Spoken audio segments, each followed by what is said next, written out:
You're now listening to the story, Why Medieval Roofs Had Holes for Cats a Slow. It's a cozy journey into the quiet, smoky world of medieval homes, where cats slip through rooftops and history curled up in the rafters. Hey guys, tonight we curl up beneath the sagging beams of a medieval cottage, where smoke hangs in the air like yesterday's arguments and the wind whistles through the gaps in the wall, sounding suspiciously like a judgmental ghost. You're not in your cozy modern bedroom anymore tonight. You're padding barefoot across a straw-scattered floor, ducking under low ceilings and peering up into a roof that isn't quite sealed. You might think it's broken. It isn't. That hole's for a cat. Yes, an actual hole in the roof. For an actual cat. You probably won't survive this if you lived here. You'd be breathing in wood smoke, mouse droppings, and, let's face it, at least one flea per minute. So, before you get comfortable, take a moment to like the video and subscribe, but only if you genuinely enjoy what I do here. And if you're up for it, drop your location and the time where you're watching. Let's see how far this sleepy little village can stretch across the map. Down. Dim the lights. Maybe turn on a fan for that soft background hum.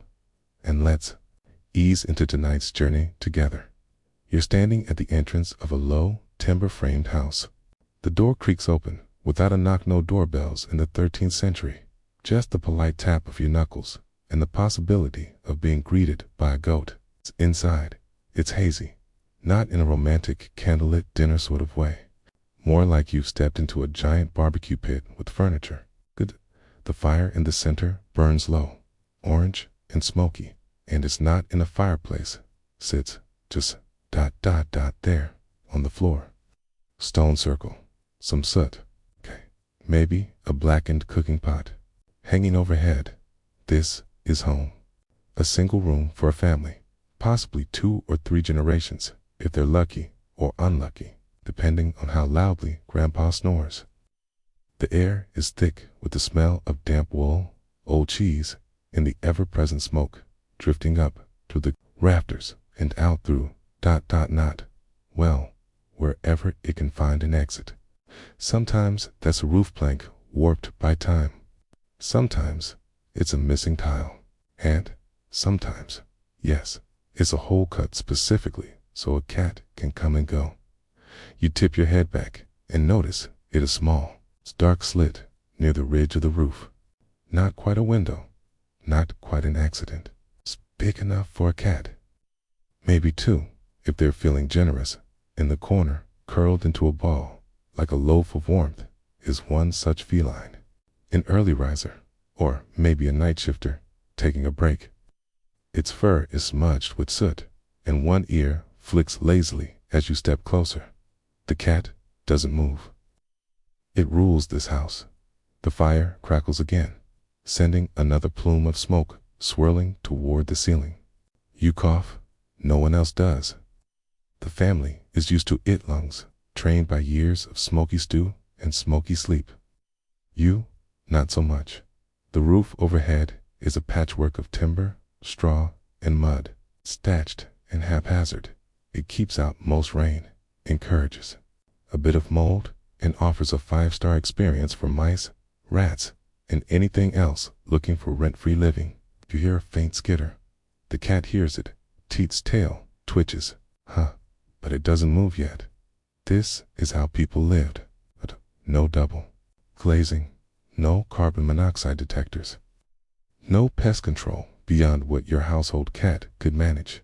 If you were lucky, you had more than one each with a job description. Pantry guard, baby warmer, nighttime foot blanket.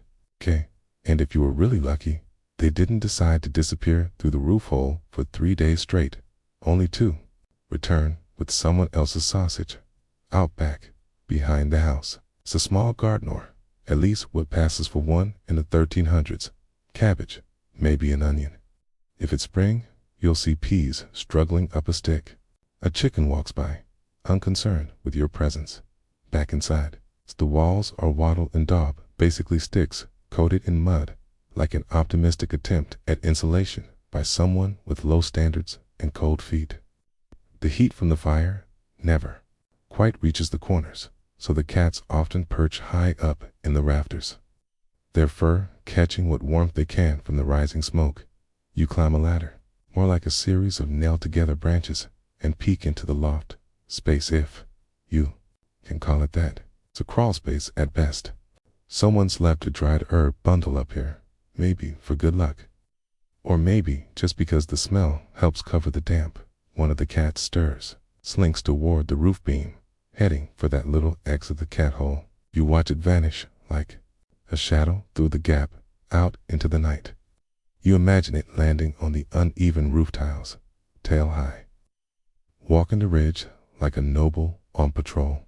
Historians still argue whether these cat holes were standard features or just occasional tweaks made by practical homeowners.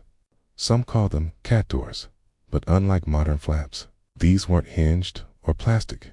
They were just open slots, shaped to let a feline pass, and ideally keep the worst of the weather out. Clever, right? Or maybe just desperate. You shift your weight and feel the whole rafter creak beneath you. Below, someone coughs in their sleep. A dog snores, nose twitching. A baby fusses briefly, then settles. The world is quiet again except for that one unmistakable sound of claws gently tapping across the beam. The cat returns, this time with something in its mouth. You choose not to look too closely. Let's just assume it's heroic, and somewhere in this stillness, as the smoke thins and your eyes grow heavier, you realize this is how people survived. Not comfortably, not cleanly, but cleverly, with cats and holes. It's got just enough ingenuity to make you smile at 2 a.m., wondering how we ever made it through winter without insulation. You wake figuratively from the smoky stupor, just in time to catch a sneeze. The air hasn't improved. The smoke curls around your head like a nosy ghost that doesn't know personal boundaries. And then it hits you. There's no chimney. You blink. That's not great. You glance back at the fire, that determined little blaze still smoldering in the center of the room. It hasn't moved, of course. Neither has the smoke, but it still has nowhere official to go. It just drifts upward, hesitates, and then kind of meanders around until it finds a gap in the roof, a missing tile. Or the handy-dandy cat hole we met earlier. Here's the kicker. Chimneys weren't standard yet. Not in most homes. Not in the tiny dirt floor cottages that housed the majority of medieval folk. Oh sure, castles had them. Eventually, monasteries too, if they were feeling fancy. But your average thatched roof peasant hut, no chimney, just smoke and vibes. The idea of the chimney existed just hadn't filtered down to the masses. Like Wi-Fi in a remote village, decent coffee at a gas station. Historians place the earliest use of chimney-like structures in Europe somewhere around the 12th century. But they weren't widespread for commoners until centuries later. Instead, most homes had what's called a smoke hole, an opening in the roof or wall where the smoke could drift out, assuming the wind didn't blow it right back in. Now, imagine this daily ritual. You light your fire, cook your porridge, and spend the next hour blinking through tears as your home becomes a port. Medieval escape room, except the puzzle is how do I not choke? And the prize is just breathing freely for 10 minutes. And here's where the cats come in again. You see, with no chimney, smoke drifted wherever it pleased, including into the upper rafters where cats like to nap. It was warm up there, sure, but it came with the bonus of constant eye-watering and coughing fits. So, some clever souls somewhere thought, what if we gave the cats an escape route? A hole near the roof's apex where they could climb out, stretch their legs, and avoid becoming tiny. Fluffy bags of smoked salmon, so they carved holes. Sometimes these were crude notches. Other times they were actual little architectural features shaped with care, angled to let out smoke, but not invite in the rain. a sort of medieval HVAC system. If HVAC stood for holes, vaguely allowing cats, you peer through one now, small, just wide enough for a nimble feline. You press your face to it. A rush of cold night air greets you like a slap with a damp glove. It's quiet out there, too quiet, like the calm before a neighbor's donkey decides to sing below. The family is still asleep or pretending to be. The fire crackles. Spoon clinks against the clay bowl left behind from last night's stew. And somewhere up in the rafters behind you, a paw steps softly, balancing with the confidence of a creature that has never once second-guessed itself. You duck back inside. The rafters are darkened with years of soot, so dark, in fact, that they almost shine like polished charcoal. You run a finger along one. It comes away black. You mentally add hand-washing to your non-existent to-do list. This roof tells a story. Every timber beam, every smoke-stained crevice, every little exit hole has seen seasons change. Snow pile up, birds nest, and cats slip in and out like fur-covered phantoms. Historians still argue whether some of these holes were made for cats or just became convenient exits.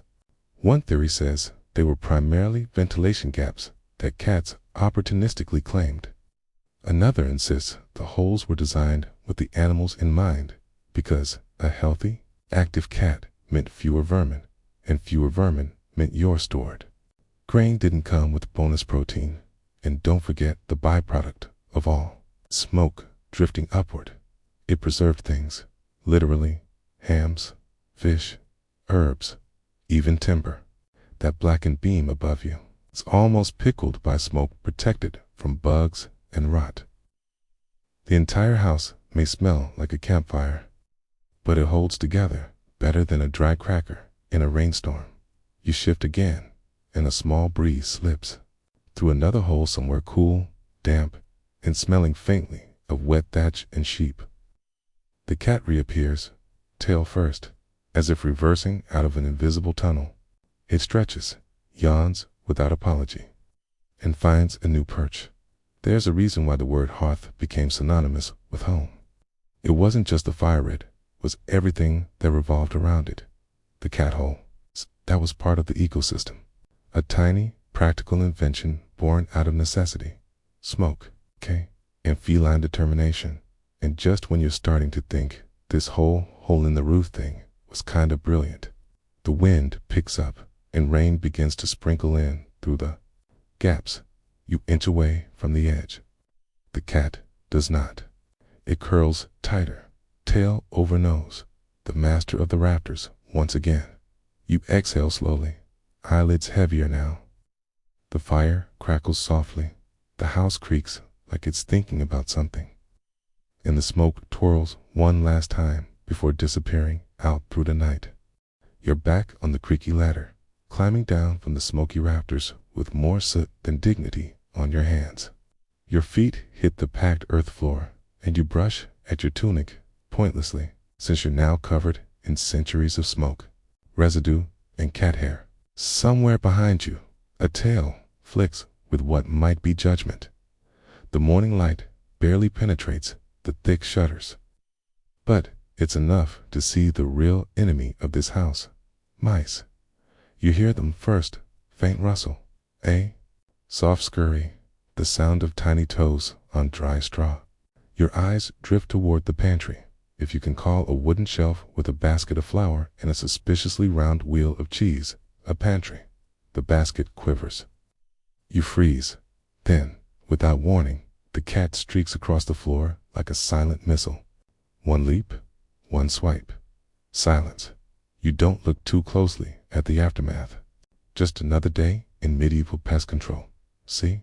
The cats weren't pets in the Instagram snoozing on a bookshelf way. They were workers, professional rodent assassins, employed by households, bakeries, granaries, any place where grain and food sat still long enough to be considered worth stealing. You didn't just want a cat, you needed one, especially in a home where your entire winter supply of flour might be stored in a single wooden bin. One mouse, manageable. Two mice, slightly annoying. An entire rodent family reunion in your barley sack. Cat whole time. You inch toward the storage area, careful not to make noise. Half loaf of hard bread lies beside a bundle of herbs dried. Time, maybe, or just an old broom with ambition. The cat sits now, eyes narrow slits of suspicion, tail flicking lazily.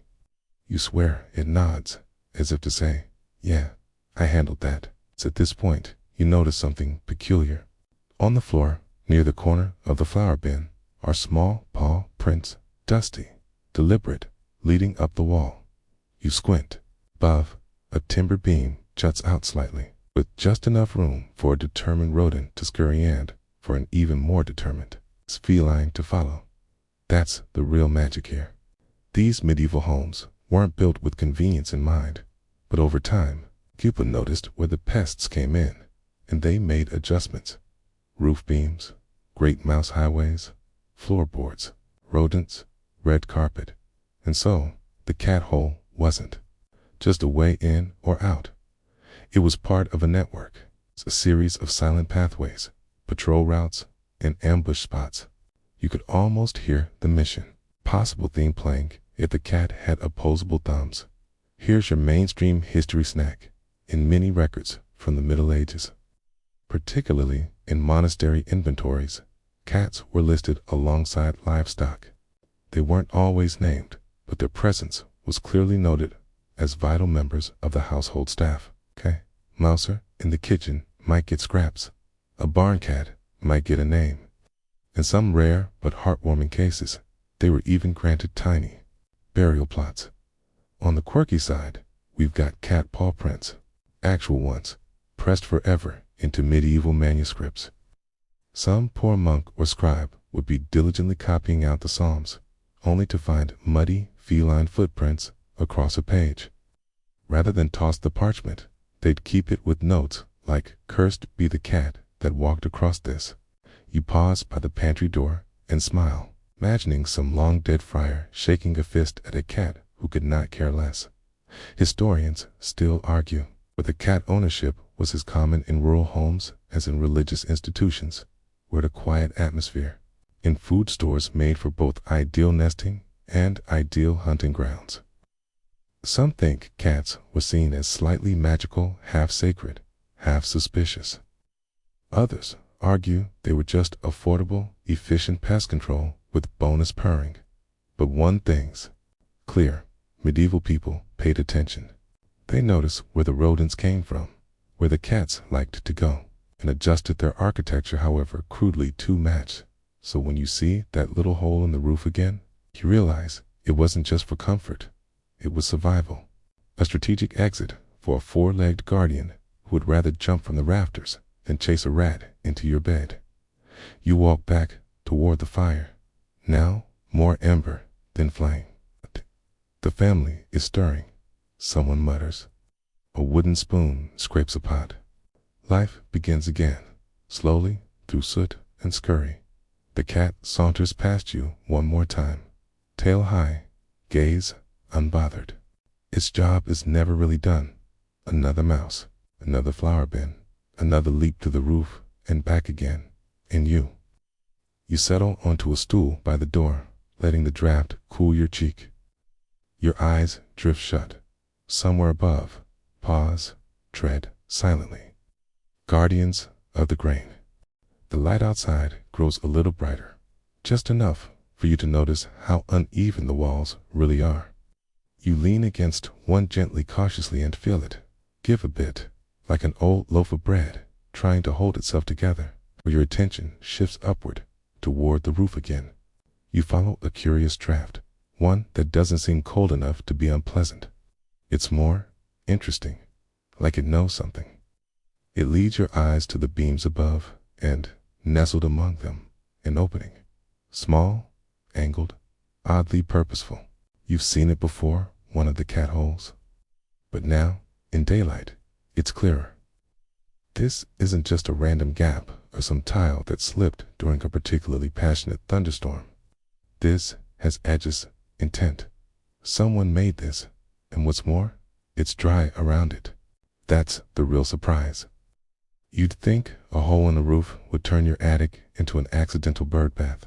But no, there's a technique here. These holes weren't just careless openings for any passing owl or drizzle to drop in. They were angled downward from the outside, sometimes shielded with a sloping wooden flap or a bit of overhanging thatch, enough to let a nimble cat squeeze through, but not enough for a full-on rainstorm to pour in. Genius or desperation. It's possibly both.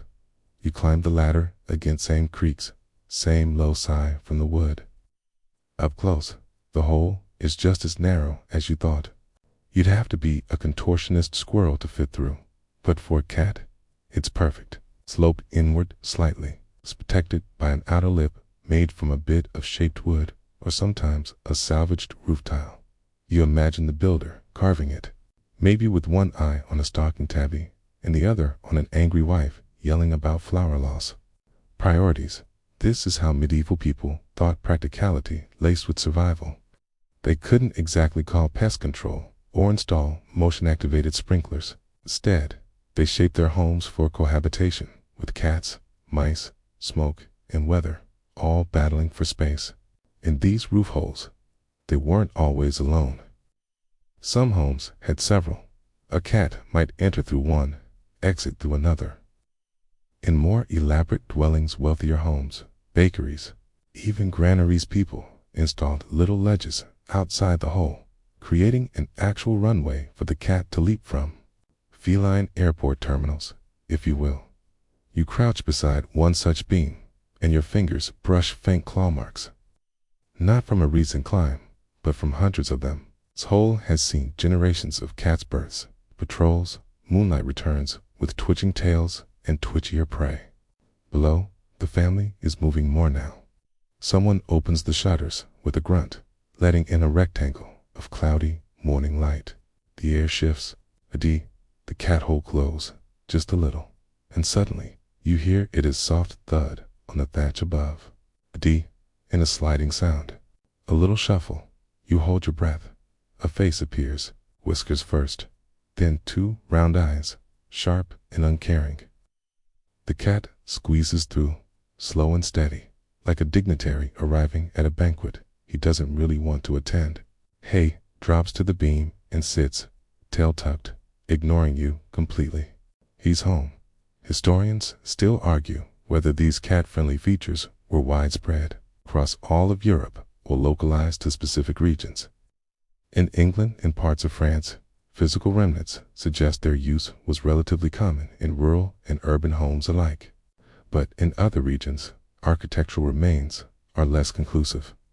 Were the holes deliberately made for cats, or just repurposed by them? It's hard to tell, because cats are opportunists, and so were most medieval homeowners. And now for something delightfully weird. In some places, cat holes weren't just for cats. There were rare cases, but real of small wooden flaps being made specifically for ferrets. Yes, ferrets, domesticated ones, used for hunting rabbits, chasing vermin, and sometimes just slinking around like long, noodle-shaped cats. But back to our feline friend, who has now begun grooming himself with all the self-importance of a duchess at a royal banquet. Key licks a paw, rubs his face, and occasionally glances toward the pantry, where you suspect another mouse has already made a reservation. The roof creaks, a soft wind rustles through the thatch. The cat hole, angled perfectly, lets in a gentle breeze that smells faintly of wood smoke. Wild onions and moss. You ease back onto the rafter beam, careful not to disturb the cat's bath time. You stare at the hole, its edges worn but sturdy. It's not beautiful, it's not symmetrical, but it's clever and quiet, and it works. The genius of these holes lies in their subtlety. No hinges, no locks, no engineering marvels. It's just a shaped gap, angled with thought, crafted with years of observational knowledge, not to impress, but to function. And that's the medieval way. You lean your head against the beam. Below, someone laughs softly. A wooden cup clinks. Life continues in this old, smoky box of a home. Above, the roof hums its soft song of wind and wood, and the cat stretches paws, extended, spine arched, ready for the next patrol. You shift your weight slightly on the rafter and feel it groan under you just a little, like it's been doing this for centuries and is frankly tired of your curiosity. Still, you stay put, because now your eyes are drawn to what the roof is made of. Not tiles, not shingles, just ... straw, miles and miles of tightly packed straw.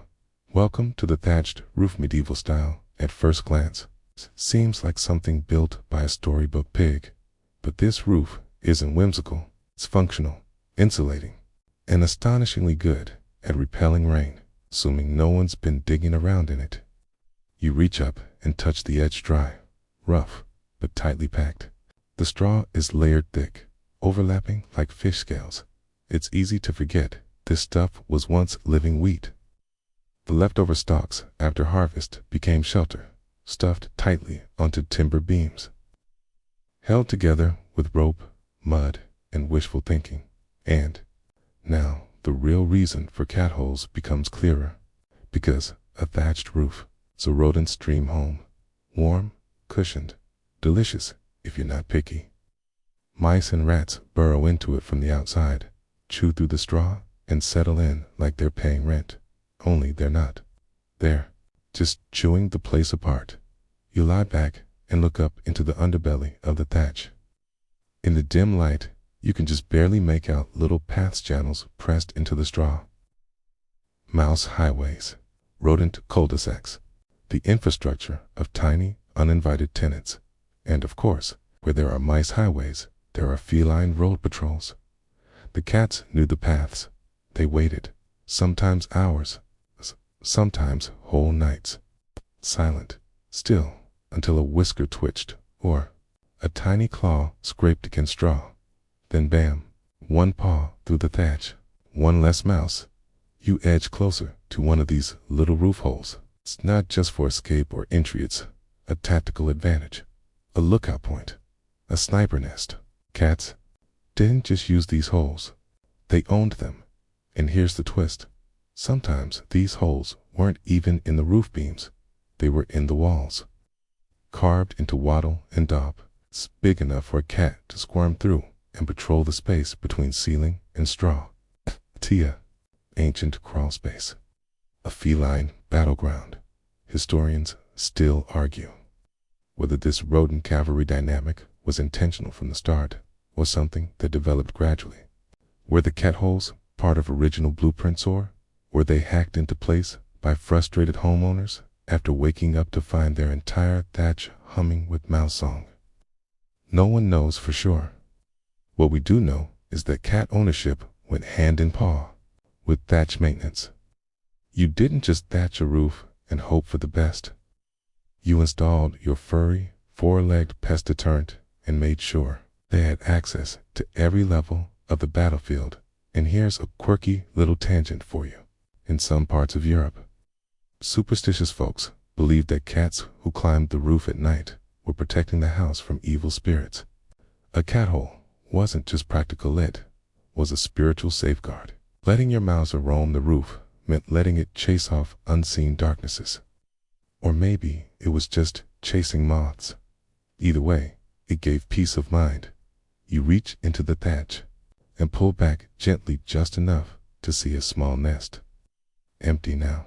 Bits of dried grass, chewed linen threads, and one very unfortunate beetle. A mouse nest, long abandoned. A battle site reclaimed. You sit back and glance over at the resident cat, now sprawled in full loaf mode, eyes half closed, tail flicking lazily like a metronome. It yawns, massive, slow, and entirely dismissive of your presence. Below, you hear someone mutter about patching the roof again. Someone else mentions the neighbor's goat getting loose. Life continues, comfortably unaware that a small war is being waged overhead by tiny paws and tinier claws. You lie back on the beam and watch the dust dance in a shaft of light from another cat hole. This is medieval pest control at its most elegant. Cats, roof holes. Patience. You start to imagine the cat like a watchful knight, not on horseback, but on rafterback. Its armor is fur. Its sword is a claw. Its castle is a sagging, straw-stuffed roof full of prey and peace. And while you're at it, you picture the mice in little cloaks, plotting under the floorboards. Because, why not? You sleep, drowsy, soot-covered, and surrounded by 1,000 years of history and fur. Your eyelids get heavier. The roof creaks above. The cat hole glows softly in the morning light. And somewhere deep in the thatch, the world remains stilly, at least until something scurries. You're awake again, or at least halfway there. Your limbs heavy, mind soft around the edges. The smell of warm straw, last night's fire, and something vaguely goat-like still hangs in the air today. You decide to wander, carefully, quietly. The family is already up, clattering wooden bowls and stepping over chickens that apparently do belong inside. You slip out the crooked door and into the morning light. The village is simple wood, wattle, and the occasional pig standing exactly where you need to step. But you're not interested in pigs today. You follow the footpath uphill, past some beehives, around a lopsided fence, and through a gap in a hedge that seems almost like it was made for this moment. Up ahead, framed in stone and silence, stands a monastery. Its walls are high and weather-stained, its windows narrow and suspicious, and sitting proudly on the ledge. Just below one of them is a cat. You're not surprised. Even in this holy place, maybe especially in this holy place, cats ruled the rafters. And as you step closer, you begin to notice small carved openings near the bottom of the doors, circular gaps at the base of the barn, and yes, even the suggestion of a cat hole in the side of the cloister wall, half hidden behind a rain barrel. Monasteries had food. Monasteries had grain. Monasteries had cheese, honey, dried fruit, and all the tasty things rodents like to chew and ruin. And where there were mice, there were cats, lest unofficial monks in fur. You slip inside the stone, holy coey, cold and echoey again, just to make sure your footsteps feel dramatic. A monk passes without a word, nodding gently. His robes swish, and behind him trots a tail, black, silent, slightly annoyed. The cat takes a left into the scriptorium. You follow. Inside, the walls are lined with shelves and scrolls. You hear the soft scratch of quills, the occasional sigh of frustration, and one sneeze from a monk clearly allergic to parchment dust or divine irony. And then you spot them. Paw prints right across a half-finished manuscript. Some poor scribes illuminated. Letter G now contains a muddy footprint and what looks like a tail drag. You grin. Somewhere nearby, a monk sighs like a man who knows his complaints will never outweigh the mice problem. This isn't just a fluke. In monastic records, cats were documented with surprising regularity. Some were even named. There's evidence of cats kept in abbeys across England, France, and parts of Germany. One Benedictine record lists a cat as an official mouser, which sounds like a title someone should embroider on a tiny robe. But not everyone saw them as divine helpers. Some monks considered cats distractions, wily, self-important, occasionally inclined to sit directly on the thing you're trying to copy, which, if you've ever worked with a modern cat and a laptop, checks out. Historians still argue whether cats were ever deliberately bred or assigned within monasteries, or if they simply wandered in, decided they liked the acoustics, and stayed. Some scholars believe monks tolerated them only grudgingly, while others argue they were essential to the daily function of large, food-storing religious communities. Either way, the buildings themselves bear traces of feline residency. You crouch by a doorway and run your hand over the stone threshold. It's smoother than it should be, worn in a crescent, just wide enough for a sleek body to pass through. Above it, a faded carving of Saint Gertrude, the patron saint of cats and gardens, smiles down with suspiciously amused eyes. Coincidence? Maybe, maybe not. Out in the courtyard, another cat naps atop a sun-warmed stone wall, nose twitching with dreams. You follow the path around the cloister, noting the small gaps in the wooden barn siding. The way the lower roof slopes over a ledge just wide enough for quiet landings. And then there's the granaria. Sturdy building raised on stone pillars, each with a flared top like a mushroom. It's designed to stop rats from climbing up. Smart, but not perfect, 'cause where there are gaps, mice squeeze through. Where there are mice, a cat hole appears. This one is carved into the side rounder. Then most, maybe chiseled by hand over weeks of quiet complaint. It leads into the hayloft. You crawl in after it, careful not to disturb the dried herbs tied in bundles along the rafters. Inside, it's warm, quiet, and somewhere above, you hear that familiar, deliberate sound. Claws on wood. A low meow. The monk's Mauser is on patrol. You lie back in the hay, blinking at the small shaft of light that beams through the hole. Dust swirls. Straw crackles. The air smells of lavender and old apples. And for just a moment, you understand why even the most stoic monk might tolerate a few paw prints on a sacred page. 'Cause when the cats are watching, the mice think twice. And when the mice are gone, the flower stays full, the candles stay unchewed, and the silence of prayer stays undisturbed. A small mercy, a quiet guardian, a hole in the wall for holy paws. You stretch your legs as you leave the monastery behind, brushing a bit of hay from your tunic and trying not to look too suspicious. The trail back toward the village is quieter now, save for the occasional crow overhead or someone in the distance, yelling at a runaway pig again. You veer off the main path this time, drawn toward a newer-looking house. Newer, in this case, meaning it might only be 50 years old instead of 200 as you approach. Something catches your eye, a small, square flap carved into the wooden door. It swings gently in the breeze. Not a hole this time. A door, and not for people. This is the next level in the cat accessory timeline. The early medieval cat flap, a movable panel, often crudely hinged or hung with leather, that allowed a cat to enter and exit a home without the humans having to lift a latch or leave the door ajar. You crouch and nudge it.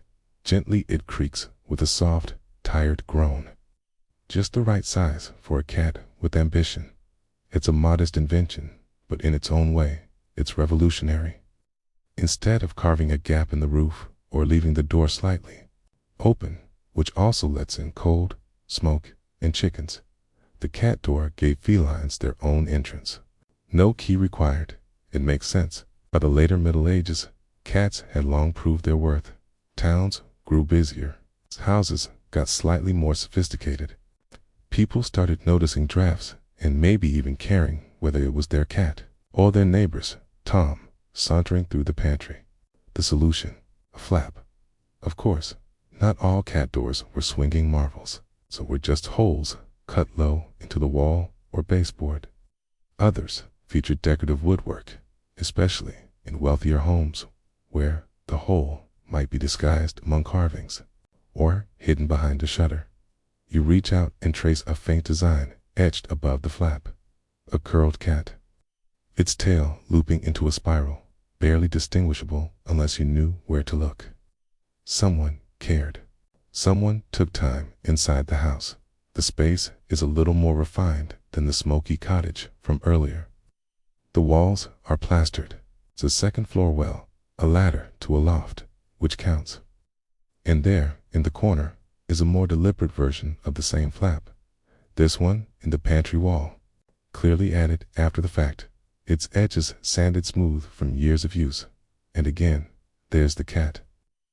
This one's smaller, younger maybe. It stares at you for a beat, then dives through the hole without a sound. You peek in and hear a startled squeak. Mission accomplished. Back outside, you stroll along the row of homes and notice more of them. Subtle cat doors tucked beneath wooden benches, small open bricks at the base of stone walls.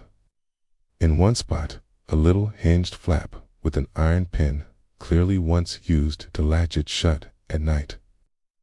Because, let's be honest, not all cats are angels, and some brought home gifts. One particularly clever example has a flap carved into a stable wall. It's positioned between the grain bin and the haystack. It's barely visible unless you kneel and look directly beneath the edge of the beam. You do. A gust of hay-scented air greets you. Okay. And so does a set of paw prints in the dirt. Historians still argue over the origin of these flaps. Was it truly an English invention, as some claim? Or did it arise independently in several cultures, each one facing the same furry problem? Some believe the earliest forms appeared in port cities, where ship cats were common and needed access to storerooms. Others think monasteries may have inspired the idea, adding structure to their earlier rough holes. And then there's the strange, delightful theory that cat flaps were sometimes hidden on purpose. Why? Superstition. 8. Was believed that an open hole in the home could invite more than just animal spirits, misfortune, even the evil eye. So families would disguise the holes with carvings of saints or hang charms nearby. Functional meets fearful. That's the charm of these little architectural oddities. They're at the intersection of necessity and belief. People needed cats, and cats needed access, but people also feared what passed through holes in the night. So they compromised with carvings, small bells, or whispered prayers to keep things safe. You turn back toward the house with the wooden flap and watch it swing once more in the breeze.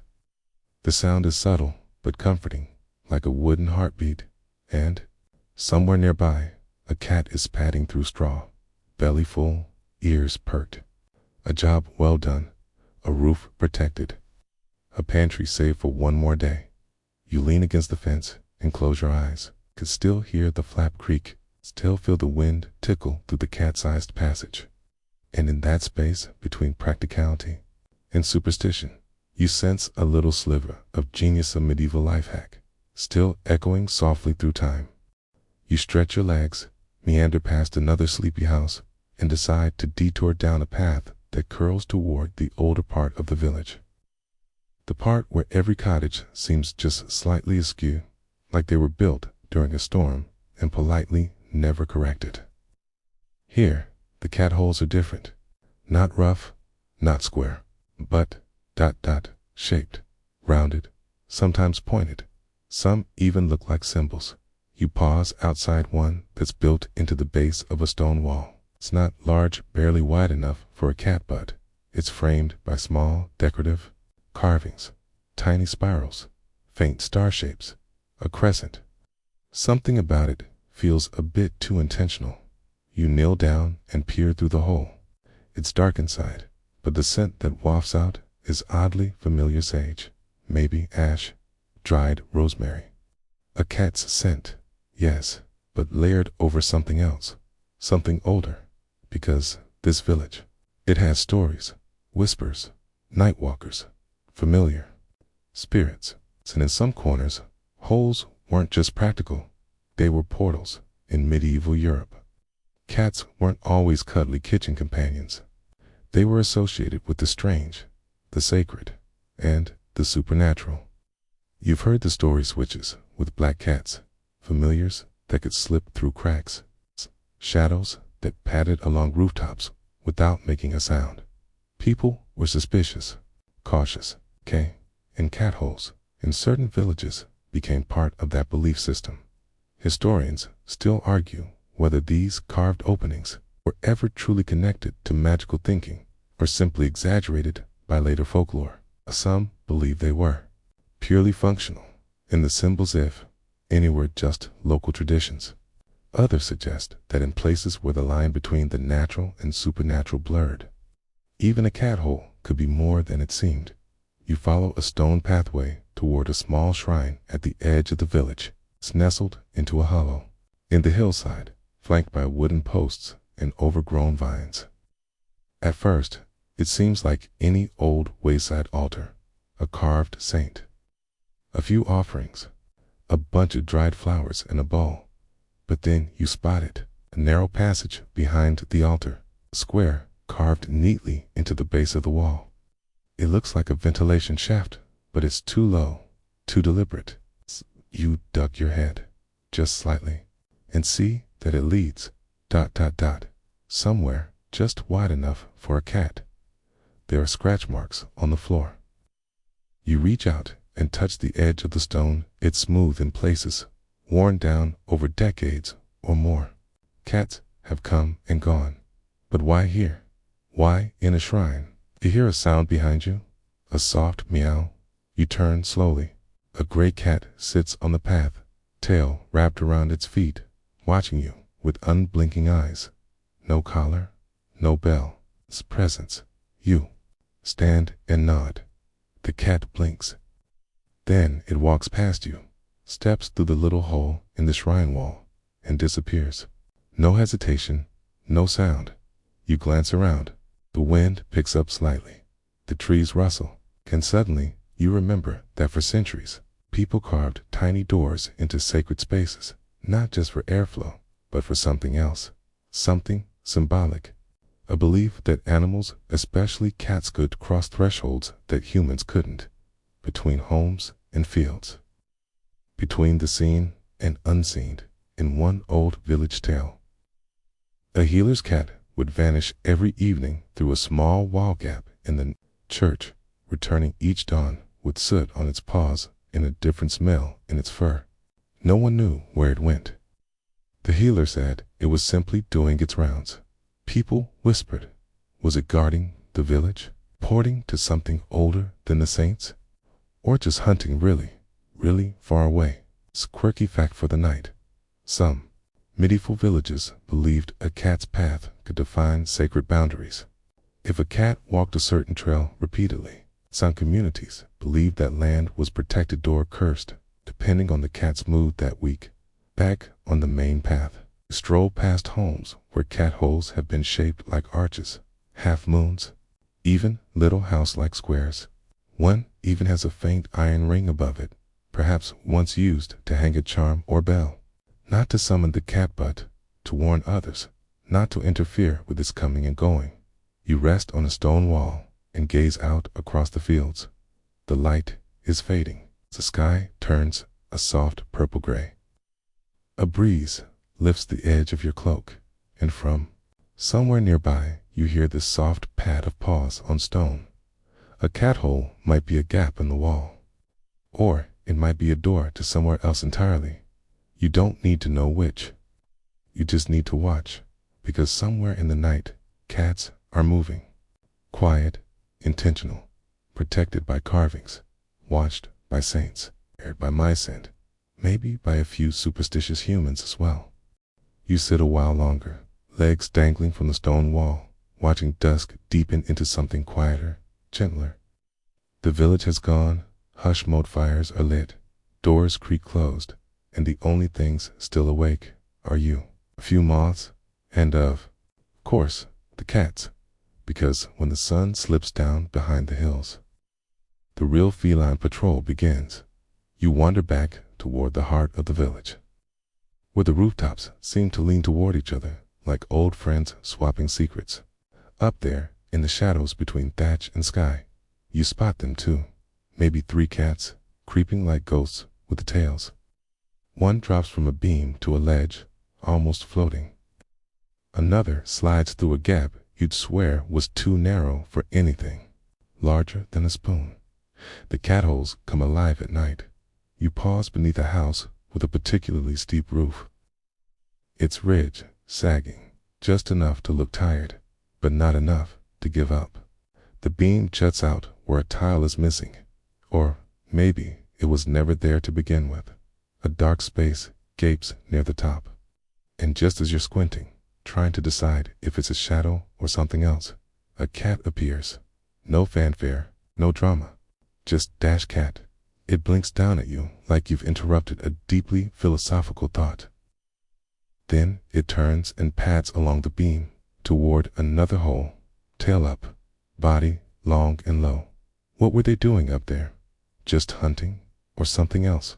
Historians still argue whether cats on rooftops at night were simply predators chasing Mysore symbols of something more mysterious. In medieval folklore, rooftops were liminal places, neither inside nor outside, safe nor exposed. They were the in-between. And cats thrived there.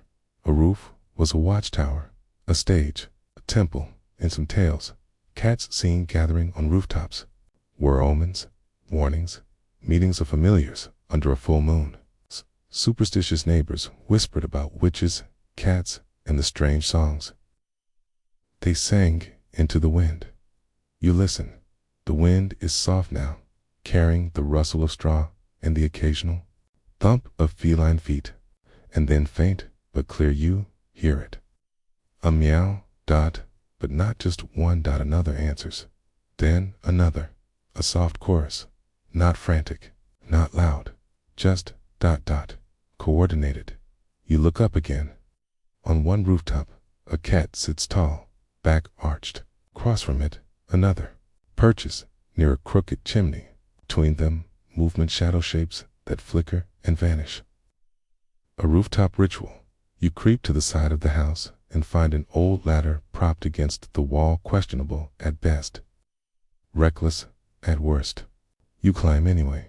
At the top, the thatch is warm from the day's sun, and you lie belly down just behind the ridge, peeking over.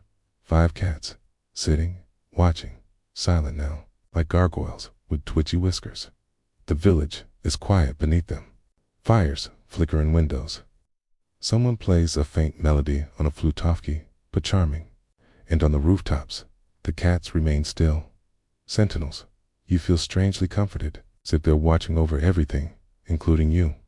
But that little twinge of weirdness lingers. The way they seem to know something. The way their cat holes those tiny roof portals connect. Not houses, but maybe some shared understanding. You crawl back down before your courage wears off. Quirky fact. In 14th century Italy, there's a record of a town paying a local cat master to ensure the community's mousers were fed, rotated, and most curiously counted. Not all were accounted for by daylight. Some, it was noted, returned by rooftop under moonlight. That's either charmingly bureaucratic or deeply unsettling. You turn onto a narrow alley lined with cottages, leaning just enough to form a kind of tunnel. Above, more cat holes, dark, quiet, and all slightly different in shape. One looks like a keyhole, another like a clover, another is a perfect circle, cleanly carved, as if someone obsessed over symmetry with nothing but a knife and too much time. You hear its footsteps, soft ones, and expect a villager, but it's another cat. Gray, streaked with dust, tail bobbing slightly, pauses beside you, gives you the world's shortest glance of tolerance, then bounds onto a barrel, a ledge, and up, vanishing through a hole beneath the eaves, like it's melting into shadow. There's a magic in this, not the spellbook kind. It's just the sort that comes from centuries of routine, rhythm, and a roof that's watched 1,000 quiet evenings pass. You lean back against the wall, feeling the stone cool your shoulder blades, and above you, the rooftops creak. A tail flicks across a beam. Cats are still watching, still walking the lines between wood and air. They disappear through holes you barely noticed before. Holes shaped by need, worn by time, framed by superstition. Not just architectural quirks, but doors to a world of soft paws, sharper instincts, and quiet night watches. You walk one last loop through the village, letting your fingers trail along stone walls and crooked fences, your boots scuffing softly in the dirt. The air has settled now, cool still, and somehow thicker, as if the night has folded over the world like a blanket. Somewhere nearby, A door creaks open, a mumble, a fire being stoked. But above all that, your ears stay tuned to the rafters. You glance up again. There's one final house, slightly set apart, its roof broader than the others, its eaves drooping like a tired smile. A cat sits at the peak, silhouetted against the pale shimmer of stars. Behind it, a gap in the thatch, a familiar little shadow. One more cat hole. You walk toward it slowly. The house feels older somehow, like it's remembered more winters than it cares to talk about. You reach out and rest a hand on the doorframe. The wood is smooth, and as you push gently, the door gives with a sigh. Inside, it's dark, fires low, embers glowing like sleepy eyes in the hearth. There's no one in sight, just the soft creak of wood and the quiet shuffle of straw. But the air is warm, and it wraps around you like a thick wool cloaked out above. In the rafters, a cat stretches. Its tail draws a long curve through the air before settling back down. You see the shape of the roof, the bones of the house-aged timber, blackened with smoke, patched with memory, dot in the holes. Not just one, 3 of them, each a different shape. Each carefully placed, a triangle, a curve, and a simple square. Not mistakes, not wear and tear. Intentional top cat holes. All of them angled to let something slip through smoke. Yes, but mostly pause, quiet exits. Gentle arrivals. You lie down on the floor, letting your eyes trace the ceiling. You can almost imagine the cats moving through the house like blood through veins, checking corners, vanishing between walls, perching near the fire, vanishing again. It's quiet, but not silent. The house hums softly with its age. You hear wind tapping against the outer walls. You hear straw shift in the loft. You hear the tiniest meow, maybe real, maybe remembered, and you start to understand. This wasn't just about keeping the mice out. It was about letting the cats in, always, unquestioned. Historians still debate how much thought went into these homes, how much superstition shaped the architecture. Some say the holes were for airflow, and cats simply used them. Others believe the cats came first, and the holes followed, cut lovingly by hands that knew their value, knew what they protected. But in a world of cold winters, open fires, and stored grain, a good cat was more than a helper. It was a necessity, a defender, a guardian curled into shadow. In those holes, they were part of that contract, unspoken, ever present. A small flap at the base of a door, a gap in a rafter, a notch beneath the thatch. Each one says, "You're welcome here." You close your eyes. The embers snap softly. The floor is hard, but your limbs are heavy. A cat lands near you, silent, deliberate. You feel the warmth of its breath as it pads across your arm. It doesn't stay. It walks up the ladder. You open your eyes just long enough to see its tail disappear into the rafters. Then the quiet returns, deep and sure, and in that quiet, the house sleeps. And the roof, with its many little holes, becomes a lullaby of wind and wood, a symphony of pause and PASSAGEWAYS, not broken, not drafty, just ... alive. Asterisk, you stay there, on the floor of that old house, as the minutes stretch and slow. Every creak in the beams, every whisper of wind through the cat holes seems softer now, like the house is exhaling too. You notice how your breathing has slowed, how your shoulders have finally settled against the floor. Outside, a breeze moves gently through the village, rustling thatch and spinning the last of the leaves along the path. Somewhere above, the cats are quiet, now full-bellied, warm and curled into their usual corners, maybe in the loft, maybe in the pantry, maybe stretched across the very beam you looked up at earlier. The roof doesn't creak as much anymore. The smoke from the fire has faded into a kind of hazy warmth. You no longer notice the soot, The scratches, the holes, just comfort. A chest, the way everything fits together. You can almost imagine yourself becoming part of it, another shape in the corner, another breath in the dark. So rest now. Let the weight of old wood and well-worn rafters settle around you like a story finishing its last line. The cats have done their rounds. The house has kept you safe. The night has nothing left to ask of you. Just close your eyes.